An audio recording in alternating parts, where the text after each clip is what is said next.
from the Pali can have been translated into English by the effort of the member told you Pali Society, Pali Tax Society. Remember that? Yes. What's your question, please? So I watched Ancient Aliens, and they said that the Buddhists did talk to extraterrestrial. I guess that part they make that part up. Which one? What is it? The aliens.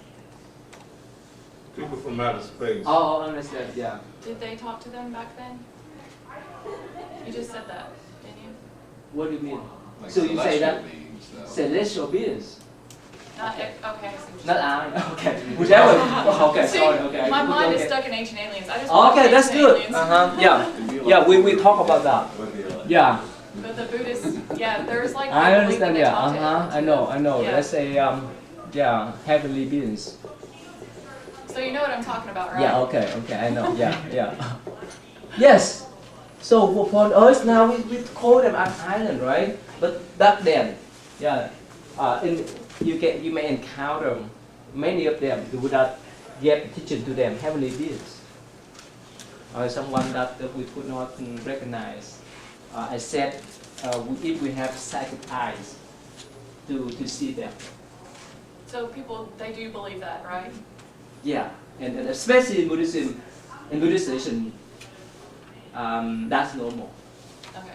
Because next couple of weeks when we talk about six parts of the birth, we see that. Okay, and we have plenty of aliens too. Okay. Okay. So any question before we move on? So you see that's the four. I mean that's why how the Buddhist teaching has been compiled and prevail up to now. Of course, there's some kind of authenticity of the sutra, but most of the time there's some basic guidelines that most of Buddhists could recognize whether it's just, whether these teachings are considered as authenticity or fake one. This is some basic guideline. Yeah. Okay. So probably when we talk about that part, the Buddha teaching the Dharma, we will discuss about that. Okay. Yeah. All right. So let's just move on. The next one.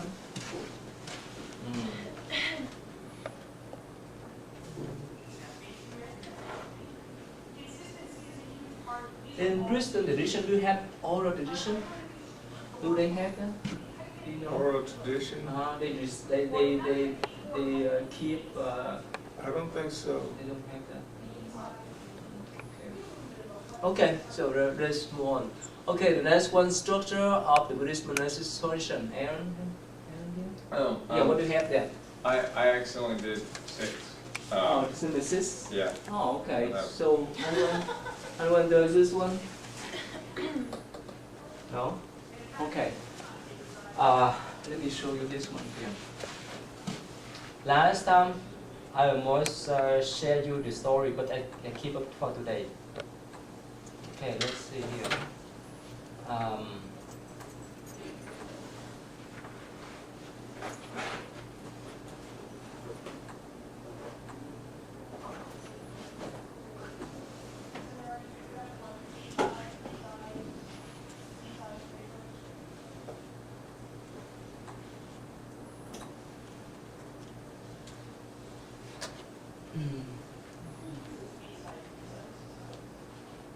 Okay, here.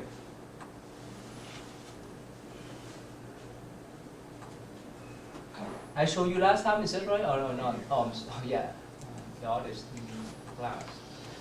Have you seen the Buddhist monk go out? Not yet. This is the first time. Yes. Oh, okay. Can you see?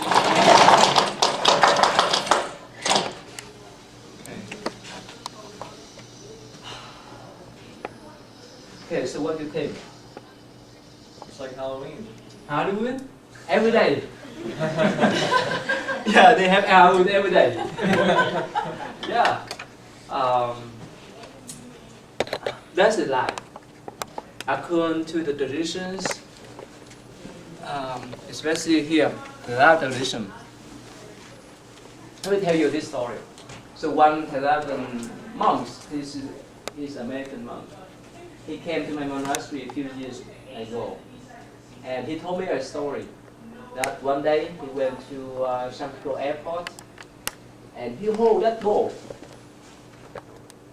Oh, and still inside that I don't know which terminal.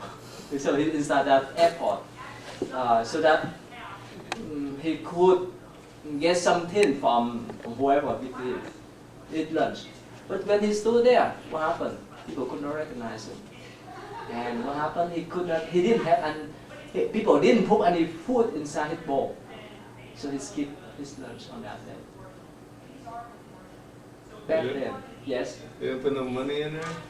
I don't know. But he said, actually for them, they're not supposed to receive money. They're supposed to get food, that's all. Yeah, so he has to skip that lunch. And back then, I think now that people may know more about the temporary monks. So again, for them, they're not supposed to cook food at the monastery or temple. They either go out, beg for food, or to stay at the temple so that the lay people come to cook or to provide food for them. But not for us. We don't do that kind of fancy thing. We sometimes we cook food. Some monks now we have some nuns that cook food for us. And even can you imagine I handle the bowl and stand here. No one recognizes what I'm doing now, right? This friend. Anyway, so that is the reason why we call this what a conservative tradition, because they follow the old tradition, the early tradition that the Buddha established. Remember the times that when the prince sneaked out of the city and saw the Hindu monk who carried the bowl. Remember that? Mm-hmm. That's the image that he utilized later on. He applied later on for his Sangha. And why? Why do we need to beg for food instead of go out to do business, to get money or to get wealth, so that we can support our spiritual life? Why is that? What do you think? Why do you go to get, you mean money and food? No, I mean that, especially for the Theravada monks. Why do they need to go out to beg for food? Why? So they can live. Of course, but why don't they go? Why don't they work? Oh, okay. That's my point. Like, why don't they work for money, for food? What do you think? Power. Power? Wouldn't that create an attachment? That's the point. That's the point. Remember, in Buddhism, sorry, these are the things that keep us here. Wealth,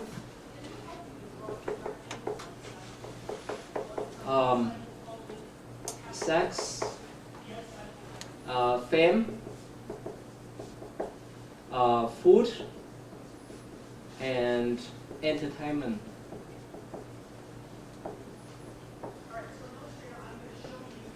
Entertainment is very right? Okay. So they are the what we call the 5 main craving that keep us here.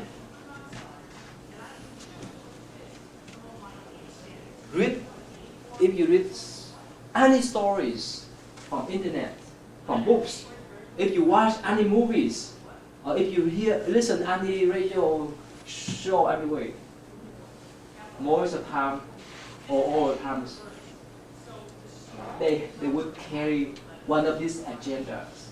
Is that right? You understand what I'm talking about? Yes. If they don't talk about money, they talk about human relationship or fame, right, and so forth. See that?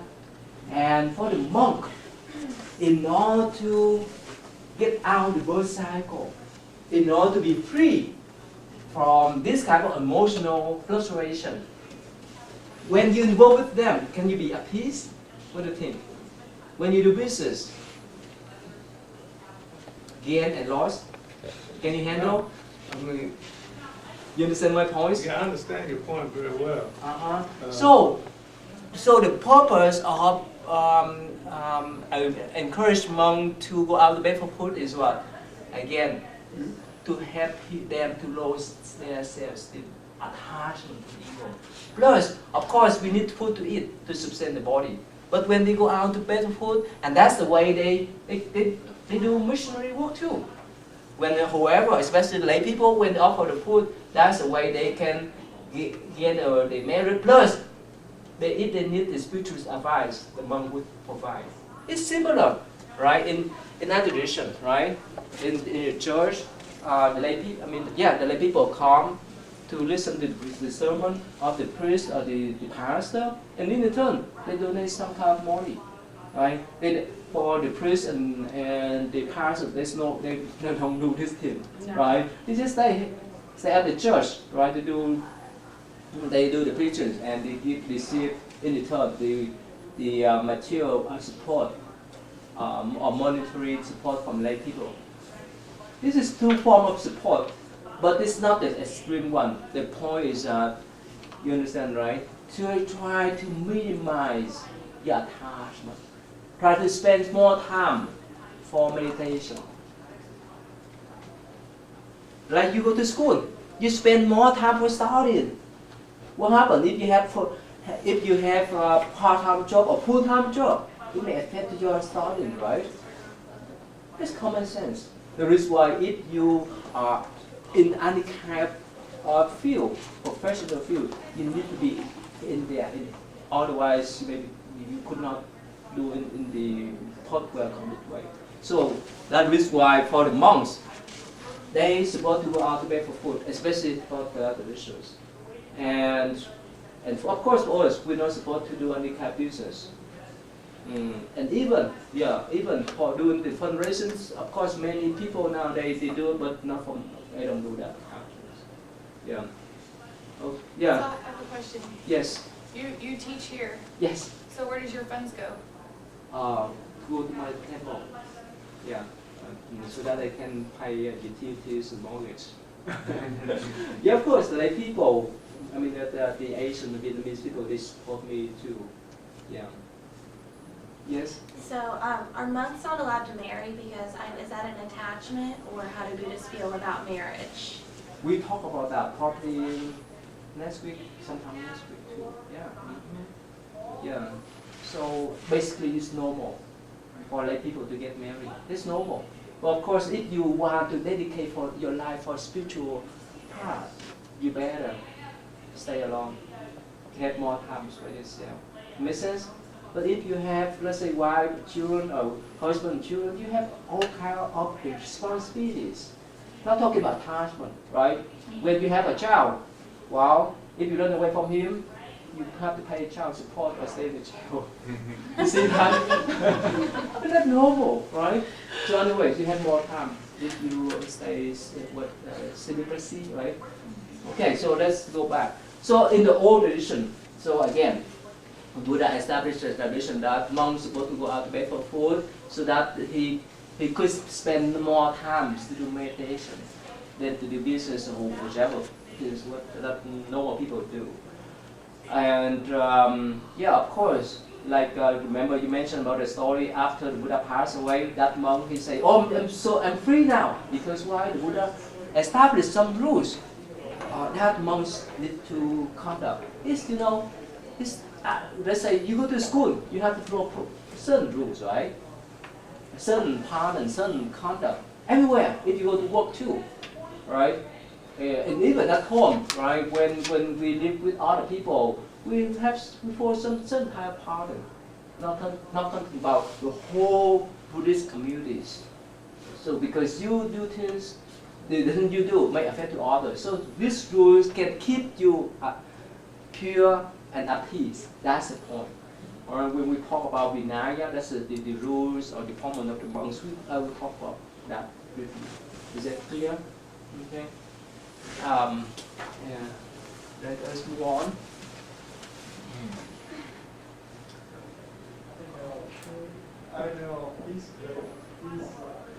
Okay, the next one.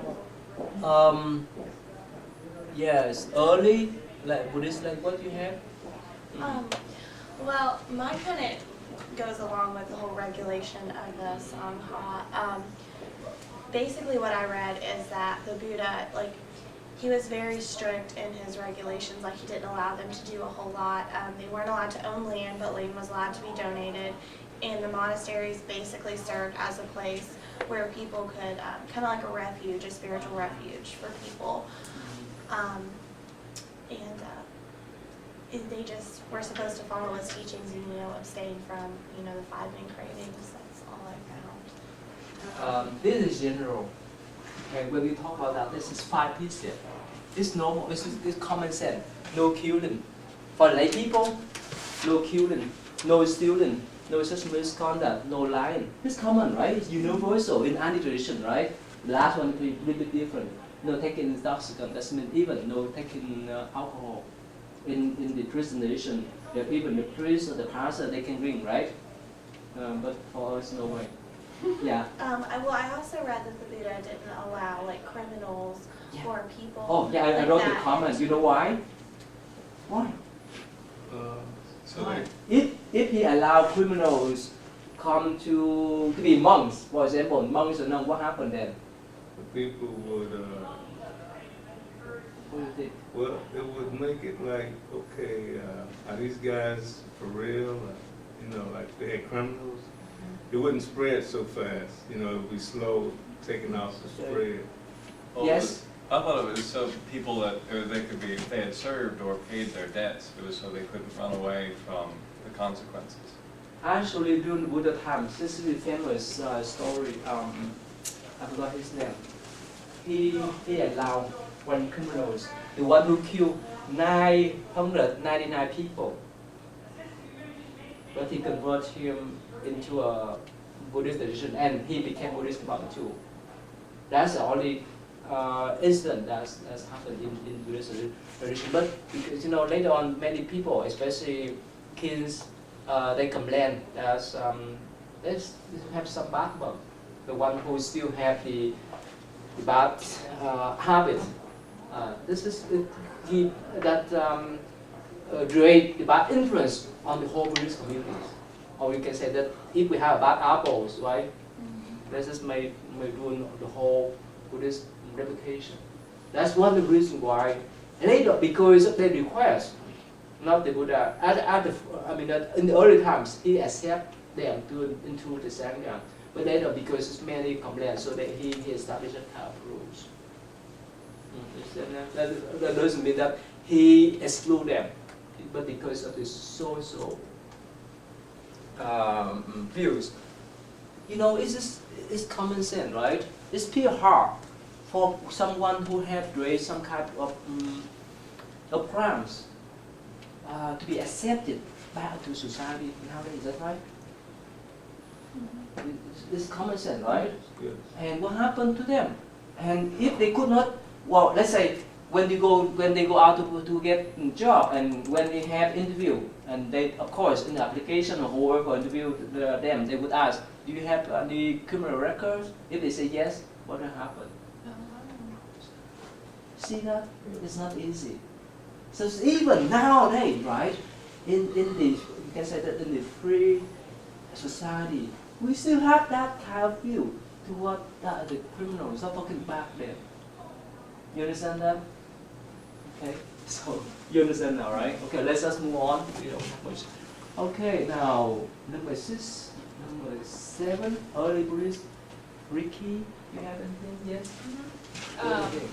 Well, I tried to stay away from Ashoka? Ashoka, yeah, because I know everyone else had talked about it. So I kind of went online and tried to find a couple other early emperors from that time period, but every time I searched, it kept coming up with him. So I went a little bit further, and one I did find was Kanishka, which is the ruler of the Kushan dynasty. It stretched from China to northern India and Afghanistan.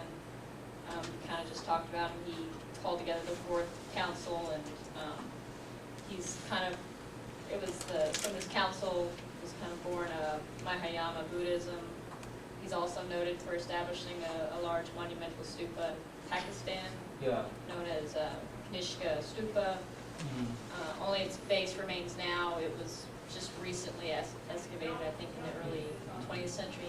I think I had heard that some of Buddha's relics were found there in a begging bowl or something, but I couldn't find anything back in that one. And I also had one that's even later, about 1,000 years after the Buddha was alive and teaching, Emperor Wu of Liang. Yeah. As a child, Wu was a Taoist, but shortly after his rise to power, converted to Buddhism, hoped to model his country after the teachings of Buddha. Emperor Wu was more devoted to being a Buddhist monk than he was to being the Emperor of China. 4 times he left his palace to become a monk and live and pray among other Buddhist monks in the Tongkai Temple, only returning to his palace from bribes and begging from officials. And thanks to him, Buddhism spread vastly during the southern dynasties in China. Yeah, he related to the story of Buddha-Dharma. You know Buddha-Dharma? Anyone know? Do you know?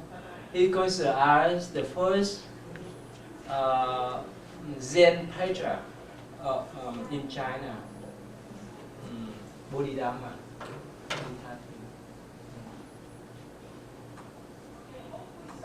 You may see his image in most Buddhist temple.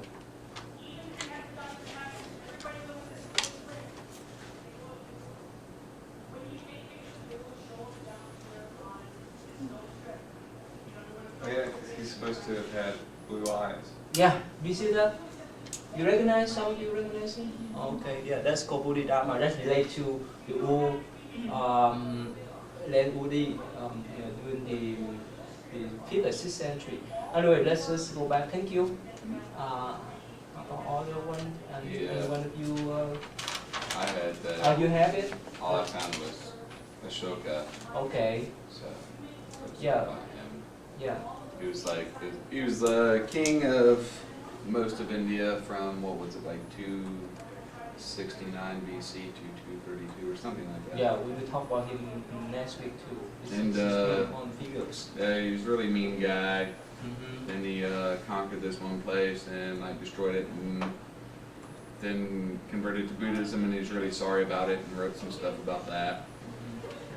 And then once he became a Buddhist, he was a lot nicer, became kind of peaceful, better ruler, and made a lot of what do they call stupas for relics, and built a bunch of statues and whatnot. And he was responsible for a lot of the missionary work for spreading Buddhism, like to Sri Lanka and like Kashmir and into Afghanistan. And that's about all I can remember. Okay, good. How about let us move on? Thank you. Okay, Christina, right? Okay. So now it's He set up. basically just said everything that I found, Okay.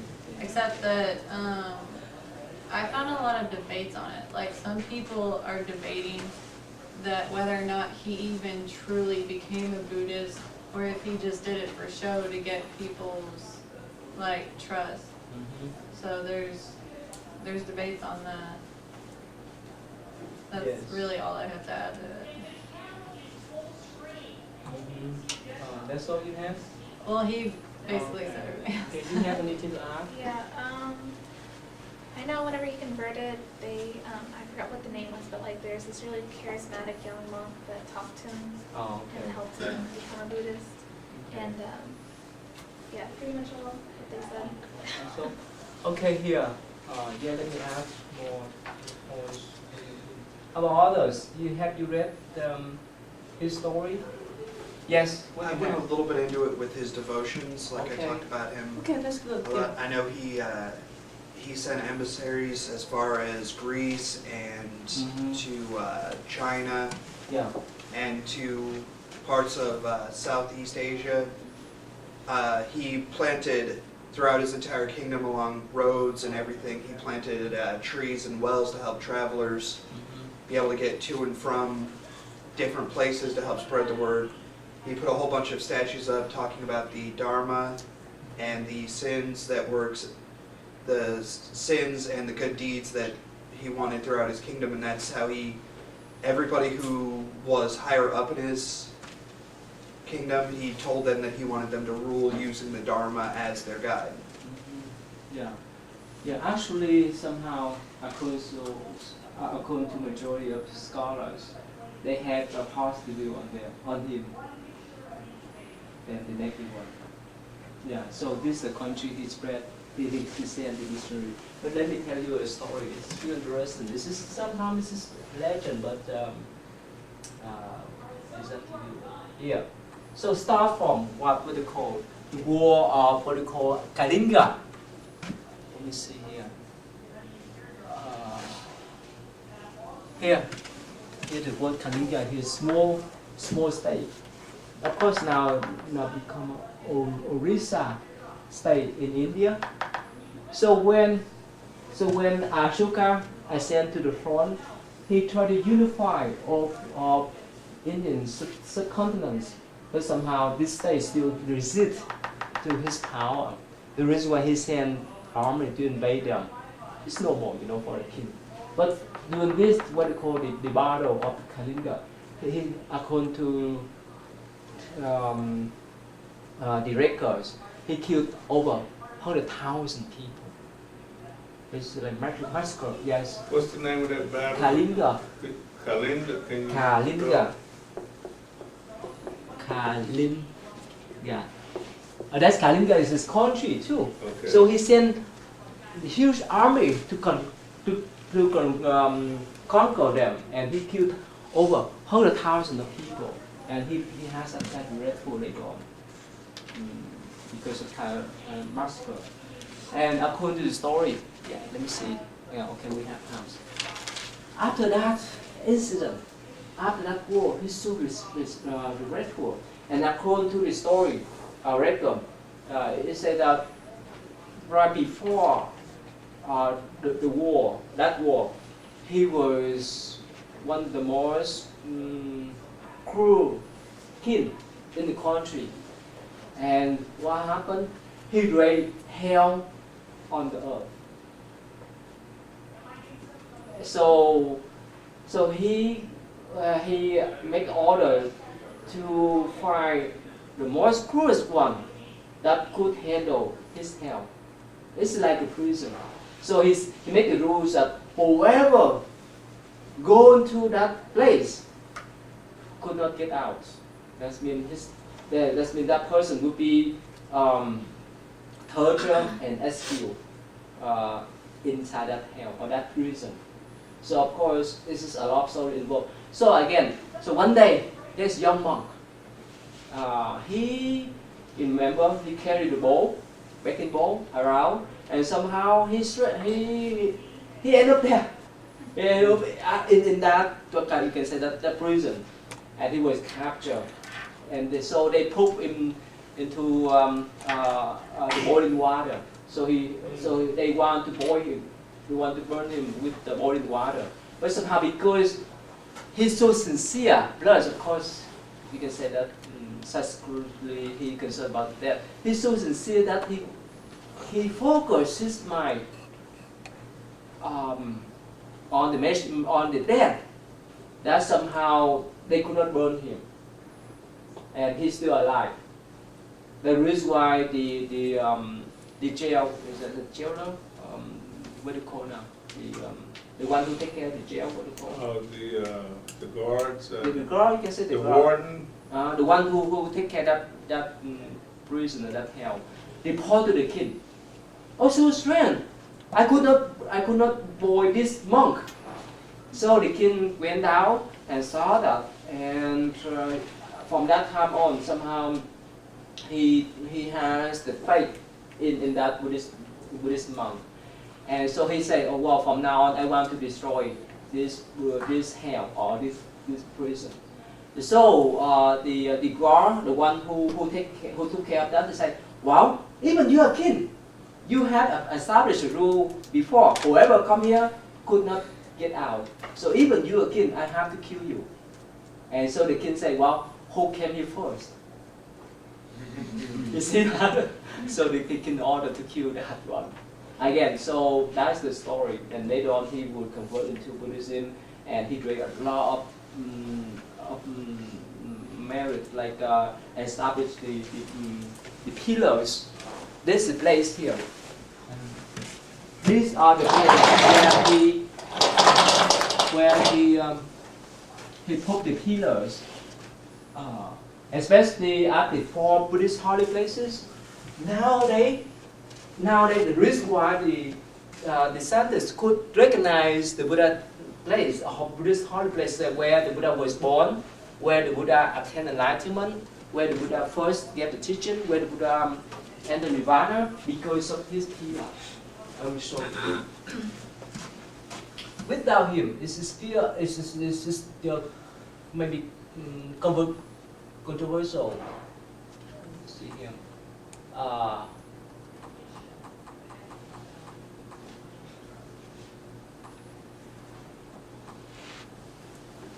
Here is